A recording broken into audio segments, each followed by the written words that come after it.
So, I want you to close your eyes for a second and just put yourself in a very specific moment in time. It is exactly 3:00 a.m. The year is 1992. You are in Al Arish, which is this coastal city in North Sinai, and the streets are completely dead. The only thing you can hear is the sound of the wind coming off the Mediterranean Sea. Inside this one modest house, everyone is asleep. It has that heavy, thick, silent atmosphere that you only really feel right before dawn. Right, and right in the center of all this silence is an 11-year-old boy named Islam. He is just sleeping next to his brothers. He feels completely safe in the house he has known his entire life. But, I mean, that safety is a total illusion, because in about 10 seconds, the front door of that house is going to be kicked in. Yeah, it is not a polite knock. It is a full-blown raid. Suddenly, the house is just overflowing with heavy police boots shouting, those bright tactical flashlights cutting right through the dark. Imagine the sheer sensory overload for a little kid waking up to that. Islam is sitting up in bed, totally terrified. He's watching police officers handcuff the man he calls his dad. Then they grab the woman he calls his mom. They are even slapping handcuffs on his older brothers. It's just a scene of absolute pure chaos. Yeah.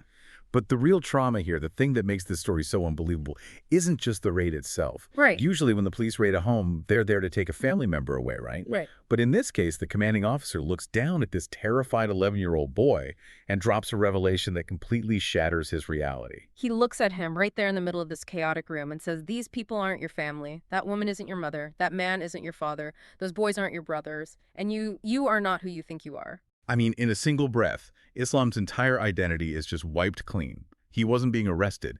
He was being recovered. Because the woman being dragged away in handcuffs, a woman the neighbors knew as just a simple, maybe slightly eccentric housewife named Aziza, was actually one of the most prolific kidnappers in the country's history. The press would later give her a nickname that sounds like something straight out of a dark myth. They called her the daughter of Iblis, the daughter of the devil. And that incredibly dark moment sets the stage for our deep dive today. We are exploring two very different, very harrowing tales of female criminality in Egypt. First, we have Aziza, a woman driven by this twisted psychological void to literally steal lives. And then, on the complete opposite side of the spectrum, we have Nawayia, who is known on the streets as Mana. She was a woman driven by pure economic desperation to build a drug empire that rivaled international cartels. It is such a fascinating, if deeply disturbing study in contrast. You have Aziza, whose crimes were so deeply personal, they were pathological, and ultimately they destroyed everyone they touched. And then you look at Mana, whose crimes were structural, they were almost corporate in their efficiency and scale. Both of these women broke the law in massive ways, but their motivations and the legacies they left behind, they just couldn't be more different.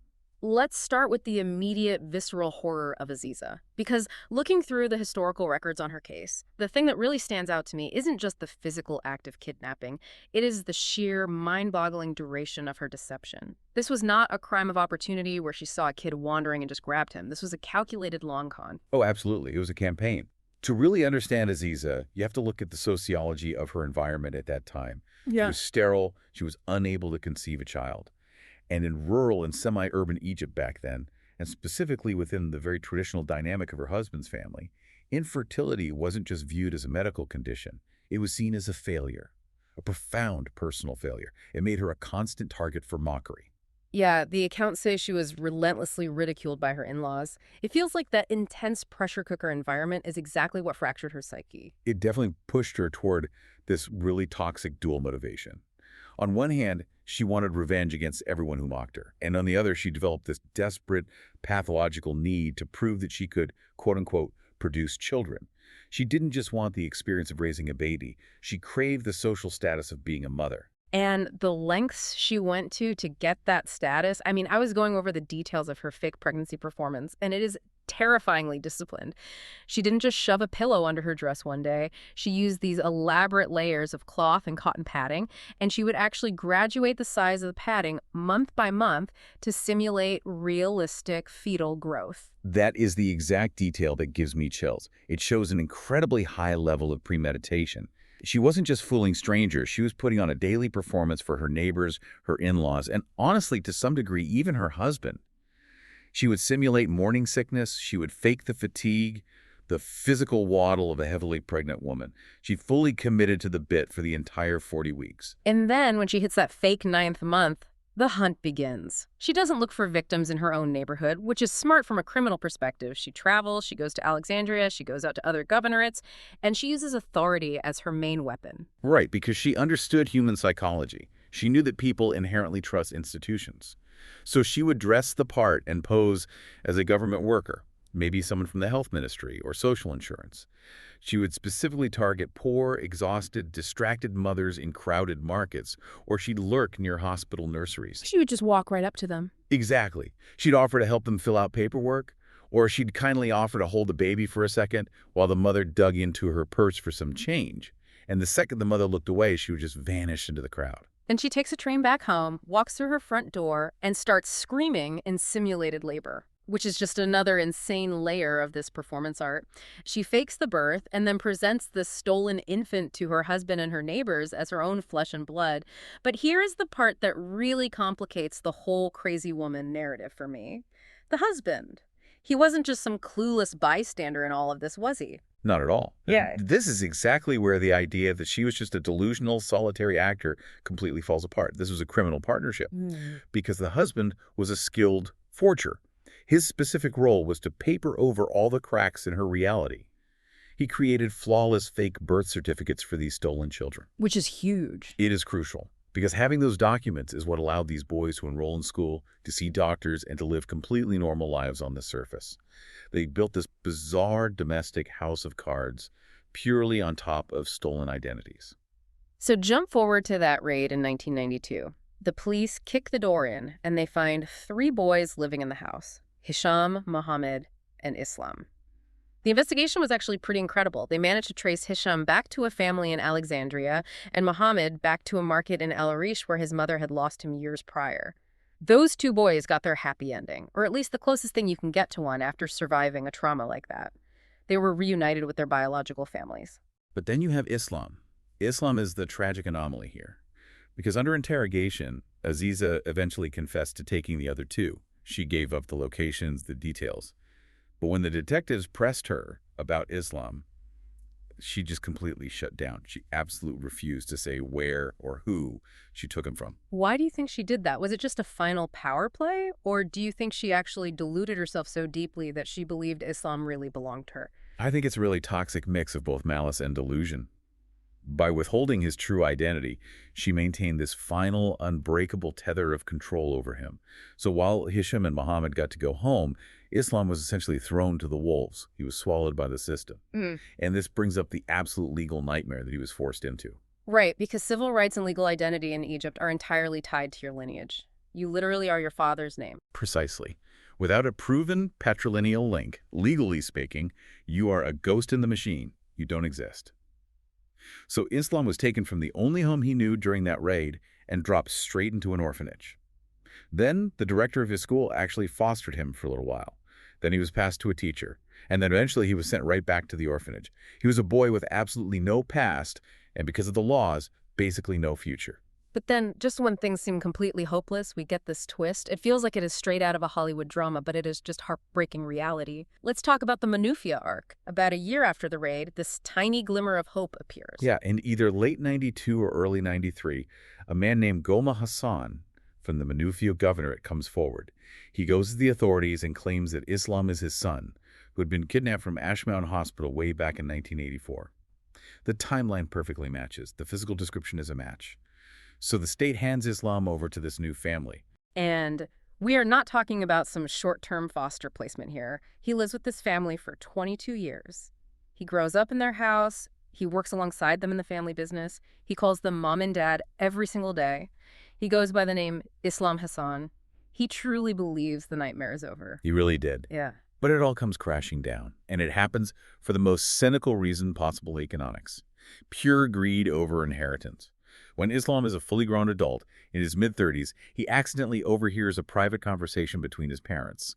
The woman he has called his mother for over 2 decades is telling his father that Islam should not be included in the division of the inheritance because, and she says this outright, he isn't really our son. I cannot even fathom that level of betrayal. To live an absolute lie for 22 years, trusting these people implicitly.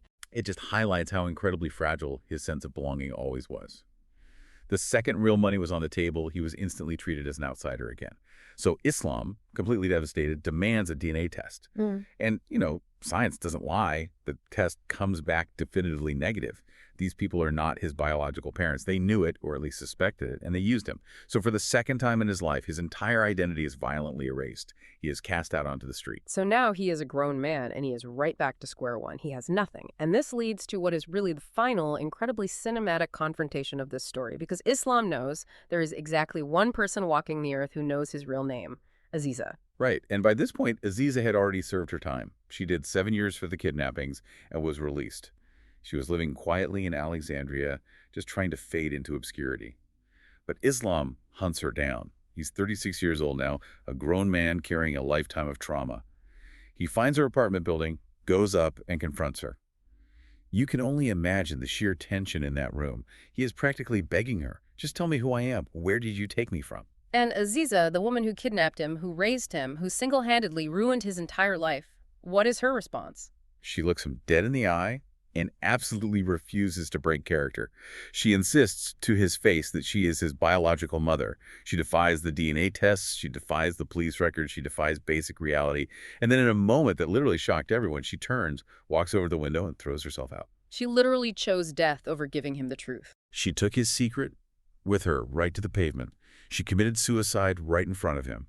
And in this incredibly cruel, tragic irony, the police arrive, and Islam is initially arrested for her murder. They walk in, see a furious man and a dead woman, and assume he pushed her. I mean, to a detective walking into that room, it certainly looked exactly like a revenge killing. Thankfully, there were people on the street. Witnesses saw her jump of her own free will, so he was eventually acquitted of the murder charge. But his legal innocence did not give him the one thing he desperately needed. Aziza died without giving him a name, and the aftermath is just bleak.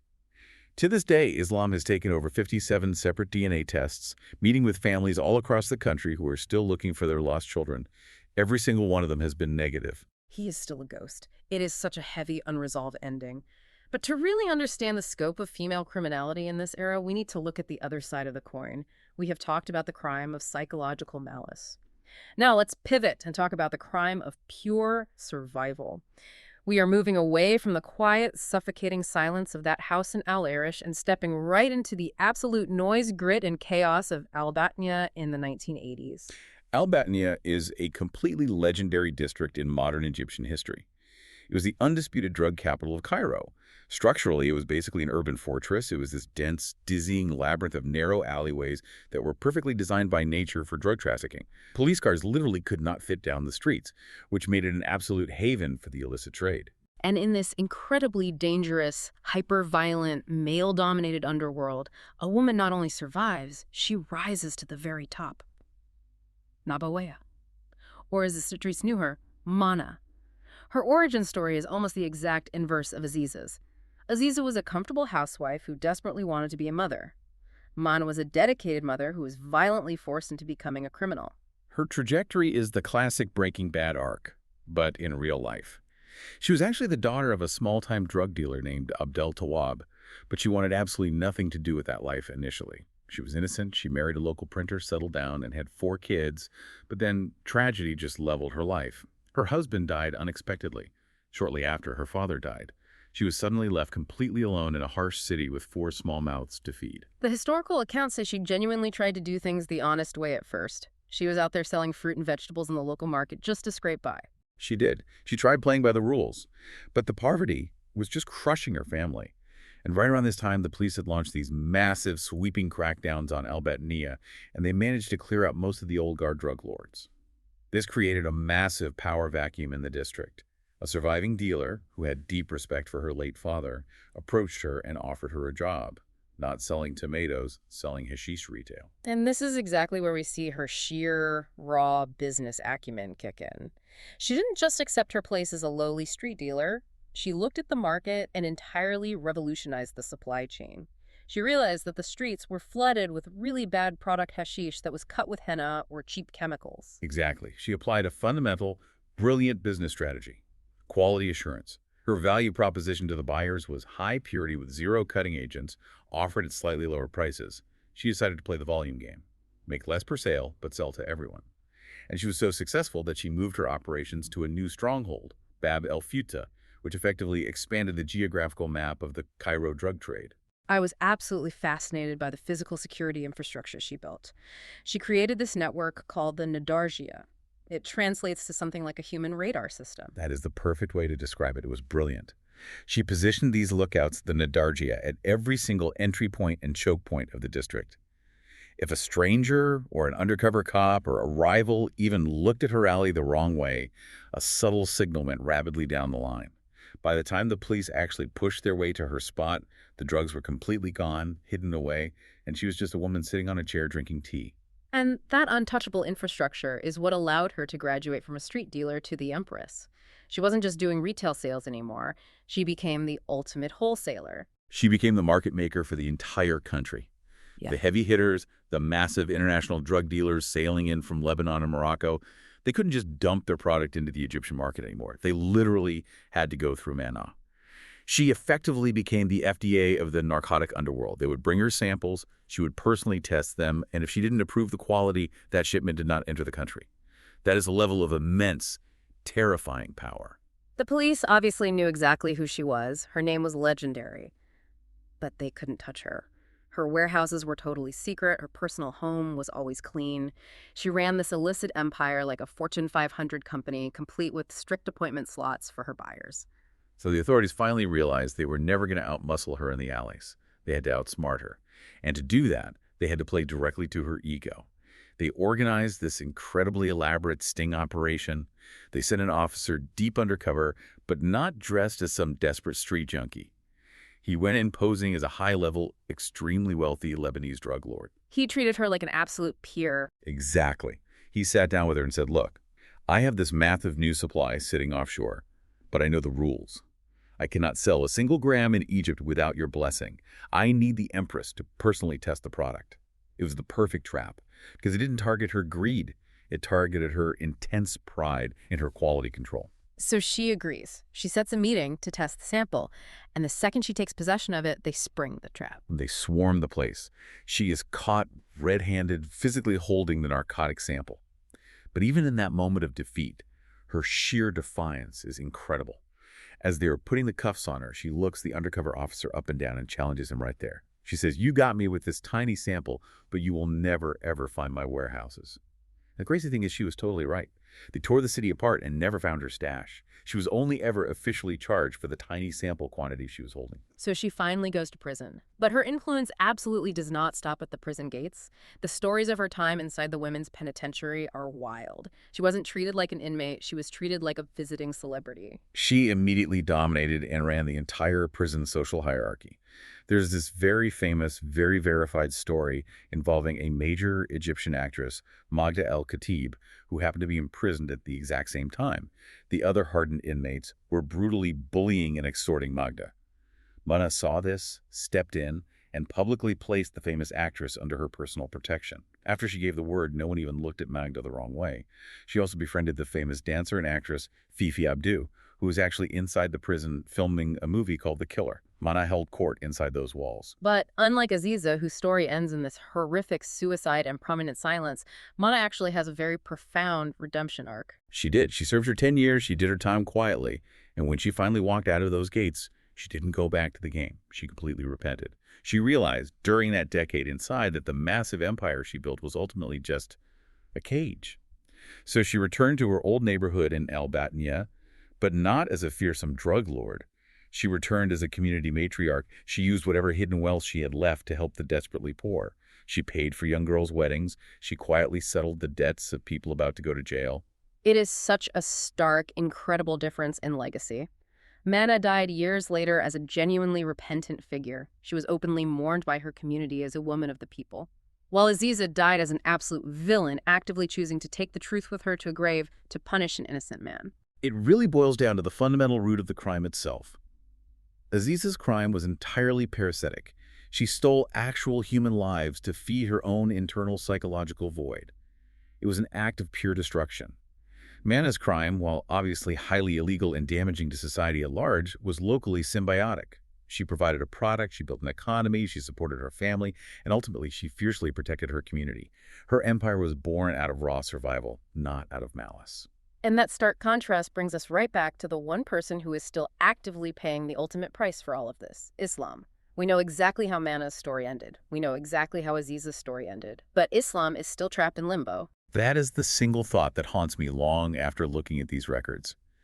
Islam is out there right now. He is a man in his 40s. He has absolutely no medical history he can rely on to warn him of hereditary diseases. He has no ancestry.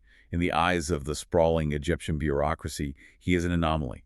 He is biologically alone in the world simply because one woman decided that her selfish need to appear normal to her in-laws was more important than his fundamental right to exist. And it forces you to wonder, Islam only found out the horrifying truth about his life because of a freak accident, a police raid at 3 a.m. on a completely unrelated charge. If that raid had not happened that night, he would still be living that lie right now. Which raises an incredibly terrifying question. How many others are out there? How many people are walking around right this very second, living lives that aren't actually theirs? People who are calling complete strangers mom and dad, all because of a dark secret that someone successfully took to the grave. We all just assume our identity is a fixed fact, right? We assume it is written in stone from birth. But Islam's story proves that identity is often just a story that we are told, and sometimes that story is a complete lie. That is a heavy, chilling note to end on, but that is the reality of the deep dive today. Stay curious, question your basic assumptions, and we will see you next time.